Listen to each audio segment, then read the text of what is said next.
Okay, welcome back to Body 3. We call this one Body Voices. So what do I mean by body voices? I mean that your body is your best friend. It's your primary companion. And it has a way of communicating with you that you need to learn about so that you can reap the rewards and the benefits of having the wisdom that's in your body. There's wisdom in our bodies, and that's what I mean by that.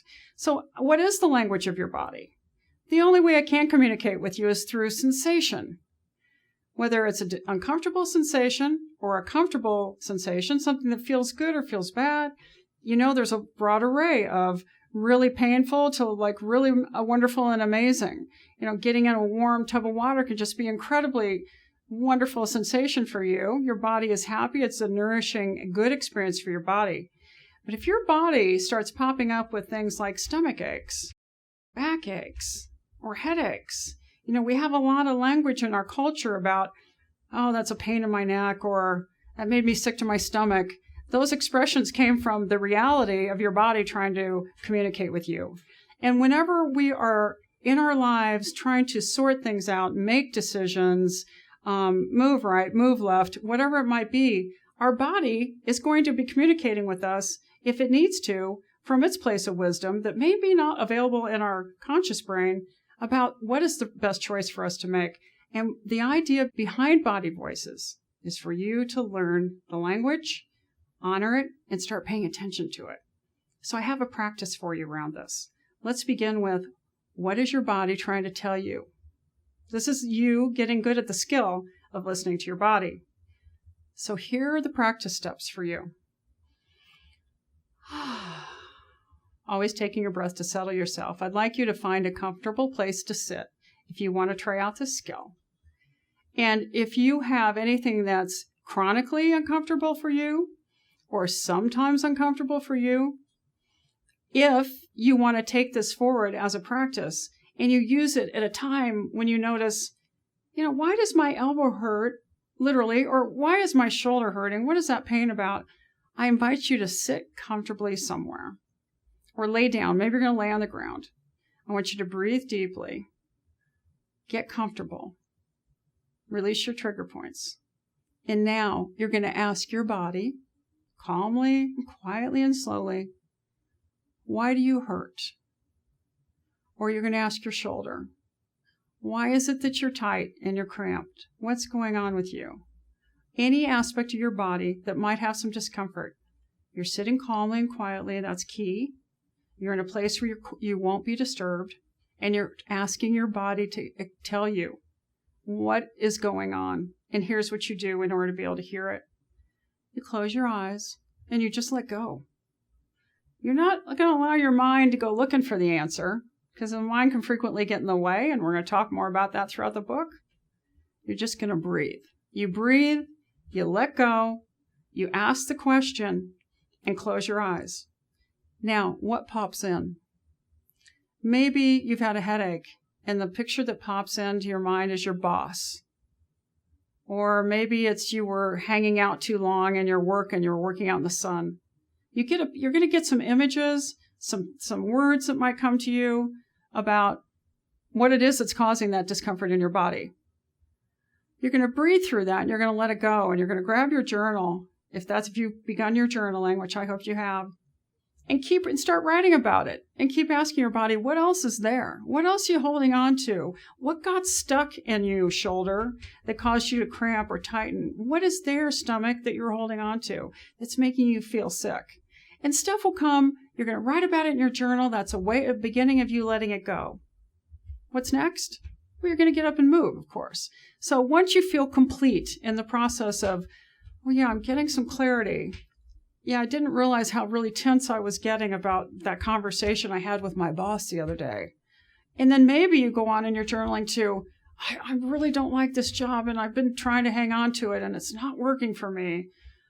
Wow, yeah, maybe that's why I also have lower backaches so frequently. The idea is to get in touch with the thing you haven't been pausing to notice, that your body is trying to bring attention to for you. That's your self-awareness at work. We've talked about self-awareness and the power of that. Here it is. Here's you getting in touch with it. by listening to your body. Once you feel complete in the process, in this moment of checking in with your body, let's get up and move. Let's do a movement that you enjoy. Maybe it's walking. Maybe it's roller skating. I don't know. How much time do you have? Can you go skiing? Pick a movement that feels good and fun and easy now, and go do that right now. And just invite your body to let go. Reassure your stomach or your shoulder or your foot or your knee, whatever it is, that you're paying attention. And continue to ask your body to please let go, that you're going to support your body by making new choices. Now, I want to take a pause here and say, yes, of course, illnesses and diseases do happen in the body, and that's a real thing. And of course, you're going to need medical help for those things. And they also start somewhere. And I think frequently the beginning points and the seeds of those things can be in simply not paying attention that things aren't working in our lives, which we get messages about through our body. So this is your practice for staying in touch with your body and listening and learning now about how to release those things so they don't grow into something more difficult and more serious medically in your life. So that is the practice of you learning to hear your body, learning the language of your body, and learning to talk with your body. I want you, if you'd like to adopt this as a practice going on for the rest of your life, because life is like this. It shows up in our bodies. The next skill for you to evolve is perfect from that one, which is sweet talking your body. You're starting to get in a dialogue now. You're starting to understand there's a relationship there between here, your mind, and your voice, talking to all aspects of your physical being.